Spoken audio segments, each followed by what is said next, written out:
faw Toubactu officiel bis ni ki tey daal jàpp leen dootu leen amati benn jaaxle si wàllu info bu gaaw te wóor.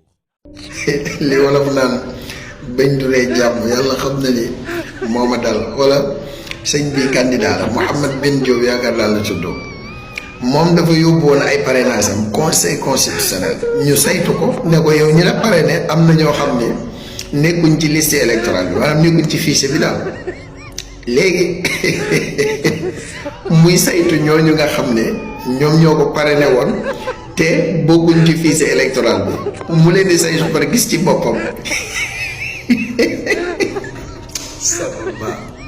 nekk moom mi nga xam ne candidat pour élection présidentielle 2024 moom nekkul ci fichier électoral bi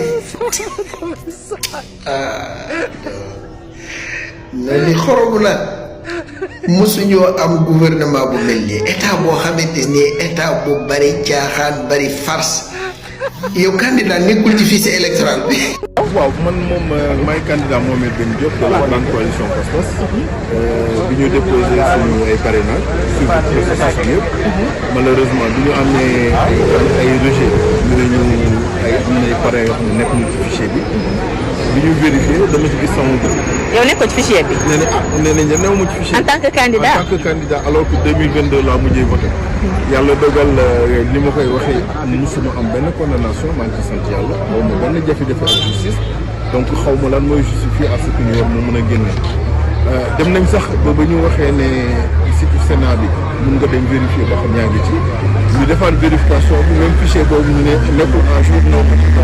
alors que voté nga ci élection yi ñu génn. voté naa élection yi ñu génn. mais comment quelqu'un peut voter ci élection yi ñu génn alors que nekkul ci fichier bi. c'est quoi le problème. loolu moo jaaxal ñëpp. amoo benn explication amuñu ci benn explication.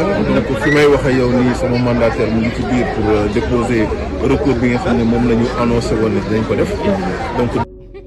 li ci doy waar ci mbirum fichier bi kii Mouhamed Ben Diop la tudd bokk na ci candidat. waaw moom candidat la en tant que candidat je ne suis pas dans le fichier. turam nekku ci waaw moom kay. turam nekkul ci te candidat la. candidat la Thierno Alassane Sall nee na son propre frère daf ko parrainé ba pare dem ñu ne ko parrainé keneen parrainé na keneen mais xam nga loolu yan wul maanaam. man direction générale des élections moom lu ñu lijjanti ba kii am fiche parrainage te bokk ci fichier bi man moom jaaxal. bonne question. waa ji jox nañ ko fiche. te newul ci fichier bi. Ousmane Sonko directeur général des élections da ko bañal jox fiche ndax lan. nee na nekkul ci fichier bi. voilà Sénégal a ngi noonu yàlla gëmul nelawul.